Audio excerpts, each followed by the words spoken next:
Kamu tahu nggak pemimpin itu butuh apa aja? Oh iya, pemimpin itu harus cerdas loh. Nah, cerdas juga terbagi akan tiga. Pertama itu apa? Cerdas intelektual atau disebut dengan IQ. Jadi cerdas intelektual itu adalah seorang pemimpin harus paham tentang bagaimana wawasan yang ada di dunia ini. Dia juga harus pandai terhadap intelektual dia, bisa memikir secara logis, kritis, memecahkan masalah dengan cara yang tepat. Hal ini pemimpin harus punya. Yang kedua, pemimpin itu harus punya dengan spiritual quotient, adalah di mana seorang pemimpin harus mempunyai kemampuan untuk bisa harmonisasi terhadap dirinya, terhadap orang lain, dan terhadap Tuhannya. Dengan cara apa? Dengan cara berdoa, beribadah, melakukan hal positif melalui norma agamanya.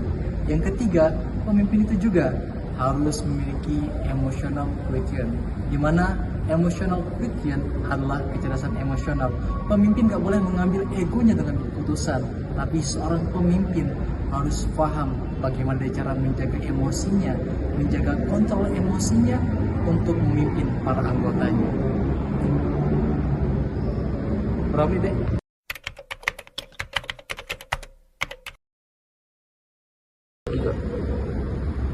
Pak, oh ya. Pendidikan boleh. Berapa ya? Berapa? Nggak boleh. Kita nggak boleh beri jabatan karena integritas diperlukan oleh seorang pemimpin. Apa itu integritas?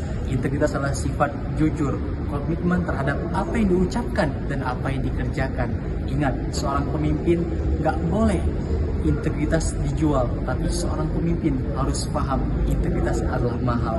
Yang kedua, kita sebagai seorang pemimpin harus menjaga kredibilitas. Karena kenapa? Orang mempercayai kita, orang percaya diri kita, kita harus menjaga tanggung jawab kita. Ingat, ketika kita memiliki kredibilitas dan integritas, seorang pemimpin akan jadi luar biasa.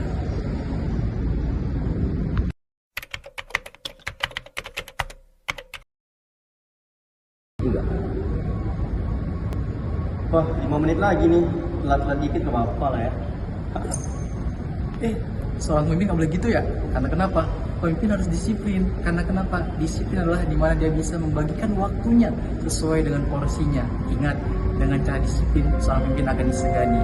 Selain disiplin juga, pemimpin harus memiliki kompetensi. Apa itu kompetensi? Seorang pemimpin harus cakap terhadap bidangnya dan ahli terhadap bidangnya. Karena kenapa? Kalau dia nggak cakap, bagaimana dia mengajarin anggotanya? Kalau dia bisa, pasti anggotanya bisa juga. Yang ketiga itu, pemimpin harus komitmen. Apa itu komitmen? Dia bisa tanggung jawab terhadap apa yang harus diemban oleh dirinya. Nggak boleh dia lari dari tanggung jawab, tapi terhadap komitmen. Dia harus pegang komitmennya. Karena seorang pemimpin, dia akan menjadi seorang singa, maka anggotanya juga menjadi seorang singa.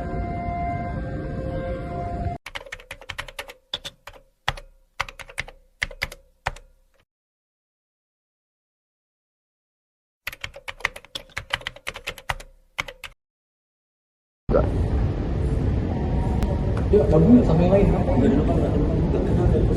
Loh, nggak boleh gitu. Seorang pemimpin tuh harus mempunyai aspek kepribadian. Dimana seorang pemimpin harus bisa beradaptasi sama yang lain. Kita nggak boleh canggung sama yang lain. Karena kenapa? Seorang pemimpin ketika dia berbaur sama orang lain, berbaur sama tetangganya, berbaur sama anggotanya, berbaur sama masyarakat, maka seorang pemimpin akan memiliki jiwa yang positif. Selain itu juga, pemimpin harus memiliki kepribadian yang baik. Boleh pangkatnya tinggi, tapi nggak boleh sombong. Karena kenapa?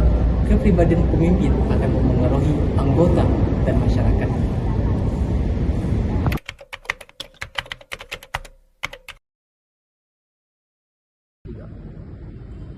Aduh, apaan ini Excel?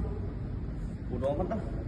Wah, seorang pemimpin nggak tahu bodoh amat, nggak boleh seorang pemimpin. Seorang pemimpin harus punya pengetahuan. Karena kenapa? Aspek pengetahuan akan menjadi seorang pemimpin itu bisa mengatur anggota-anggotanya, bisa memanage keuangan, bisa memanage organisasi, dan dia pandai dalam mengelola organisasinya. Ingat, seorang pemimpin yang bodoh akan melahirkan anggota-anggota yang bodoh. Tapi seorang pemimpin yang pandai, cerdas, dan berkompeten akan menghasilkan anggota yang lebih cerdas pada dirinya sendiri. Ingat, pemimpin singa, anggota singa. Dan pemimpin keledai, anggota juga menjadi keledai. Kita harus butuh pengalaman. Karena kenapa? Seorang pemimpin harus punya aspek pengalaman yang luar biasa. Apa yang pernah ia jalani, apa yang pernah lewati, adalah sesuatu yang luar biasa untuk menghasilkan, memutuskan apa yang terjadi untuk kedepannya. Karena kenapa? Pemimpin yang hebat dilahirkan oleh sejarah yang hebat. Kenapa? Experience is the best teacher.